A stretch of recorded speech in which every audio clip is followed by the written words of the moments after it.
British memperkenalkan sistem pentadbiran moden berkaitan dengan ekonomi bagi memastikan kelangsungan penguasaannya di negara kita.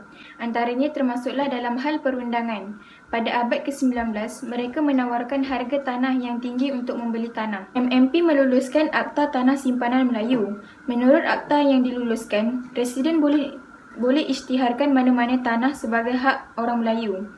Tanah tersebut tidak boleh dijual, dipajak gadai atau dipindah milik kepada orang bukan Melayu.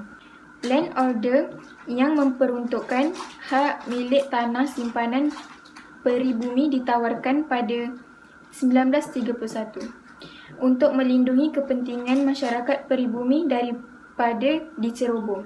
Urus niaga tanah peribumi dengan orang Eropah dianggap tidak sah sebelum 1888. Proklamasi 3 Perlindungan hak peribumi ditawarkan. Segala urus niaga dengan orang Eropah mestilah beritahu ketua peribumi. Penduduk peribumi ada hak untuk memohon dan dapat ganti rugi.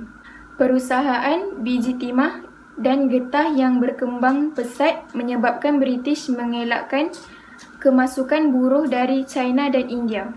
Terdapat 2 sistem tenaga buruh, antaranya sistem kontrak dan kangani. Sistem kontrak, buruh dari China dibawa masuk oleh pihak majikan. Segala keperluan disediakan oleh majikan. Kangani bermaksud ketua atau penyelia di ladang getah.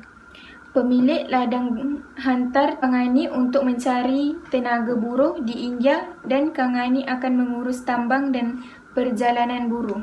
British juga menubuhkan Jabatan Pertanian pada tahun 1905 yang bertanggungjawab memajukan tanaman ekonomi dan membangunkan industri getah. Jabatan ini membuat penyelidikan tanaman, menyediakan pakar teknikal dan kepada pengusaha ladang dan pekebun kecil.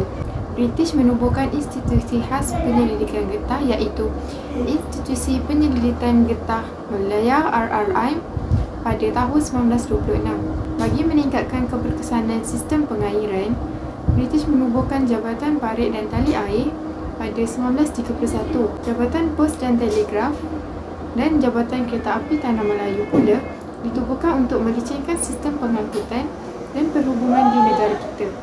Di Sarawak dan Sabah juga terdapat penubuhan jabatan kerajaan bagi kemudahan perkhidmatan pos dan telegraf serta kegiatan petani. Syarikat Perwakilan Agency House dikenali juga dengan nama Gedung Perwakilan atau Crown Agent. Mereka memiliki rangkaian sistem kewangan, insurans, syarikat perkapalan, pusat penyelidikan dan menjalankan perdagangan antarabangsa. Syarikat perdagangan seperti Bowstead and Company, Bowstead Battery, Estate Agency, Harrisons, Grosville, Butchery and Company, Barlow and Company dan Sam Darby mempunyai hubungan yang erat dengan kerajaan pada peringkat tempatan maupun antarabangsa.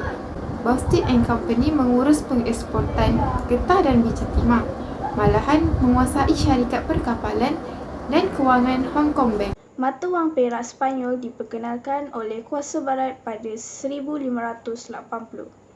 British tubuhkan Lembaga Pesuruhjaya Wang untuk keluarkan wang kertas di bawah Ordinan 8. Dolar Selat diganti dengan dolar Malaya pada tahun 1939.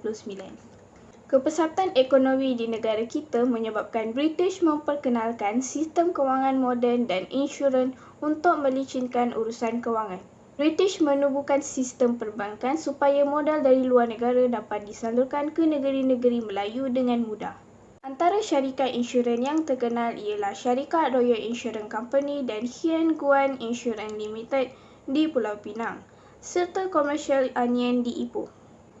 British melakukan perubahan dalam sistem pentadbirannya bagi mengurus kegiatan ekonomi dengan cekap. Jelas menunjukkan kepentingan memanfaatkan kekayaan negara melalui permuafakatan semua pihak untuk membangunkan negara.